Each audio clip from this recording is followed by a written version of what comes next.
র্যাবের সংস্কার, রিস্ট্রাকচারিং, এই বিষয়গুলো সরকারের বিবেচনার বিষয়। তো আমরা নিজে থেকে এই বিষয়ে আপাতত কোনো কিছু করার প্রয়োজন বলছে না। আমাদের মূল প্রায়োরিটি হচ্ছে কাজটা করা, আমরা কাজটা করতে চাই। আর আমরা আভ্যন্তরীণ যে সমস্ত মেকানিজম আমাদের আছে, আপনারা জানেন যে মানবাধিকার বা অন্যান্য ত্রুটি যেগুলো আমাদের ফোর্সেস মধ্যে থাকবার কথা থাকে, সেগুলো কিন্তু আমরা অভ্যন্তরীণভাবে তদন্ত করি। এ ব্যাপারে কোনো কিন্তু ছাড় দেওয়ার কোনো সুযোগ নেই, কেউ ছাড় কিন্তু পাচ্ছে না। সুতরাং এই কাজগুলোর মাধ্যমে আমি আশা করি সে বেলা শেষে আমরা একটা ভালো অবস্থানে যেতে পারবো এবং আমাদের বিরুদ্ধে যে বিষয়গুলো আছে এগুলো আস্তে আস্তে সমাধান হয়ে যাবে। বি অপটিমিস্টিক, আশাবাদী হন। আমি মনে করি যে আমরা ভালো একটা জায়গায় যেতে পারবো। আপনি পেয়ে থাকেন তাহলে দেখেন, নাম পরিবর্তন, পুনর্গঠন, এই বিষয়গুলো সরকারের বিবেচনার বিষয়।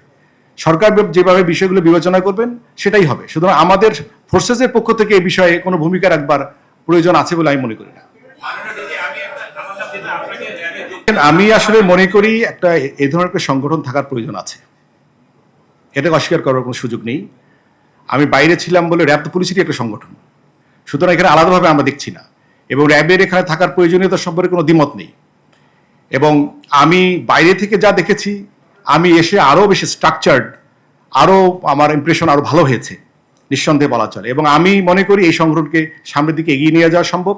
এবং আমি চাই ব্যক্তিগতভাবে একটি পেশাদার, মানবিক এবং প্রযুক্তি নির্ভর একটা সংগঠন গড়ে উঠুক, এবং এটা রাষ্ট্রের যে গুরুত্বপূর্ণ দায়িত্ব যখন যেভাবে আসে, সেটা প্রতিকার, প্রতিরোধ, অপরাধ প্রতিকার এবং প্রতিরোধ এবং দায়িত্বশীল ভূমিকা পালন করতে র্যাব আগামীতে অত্যন্ত দায়িত্বশীল ভূমিকা পালন করতে পারবে বলে আমি বিশ্বাস করি, আমি আশা করি, এবং সে সম্ভাবনা এর মধ্যে রয়েছে।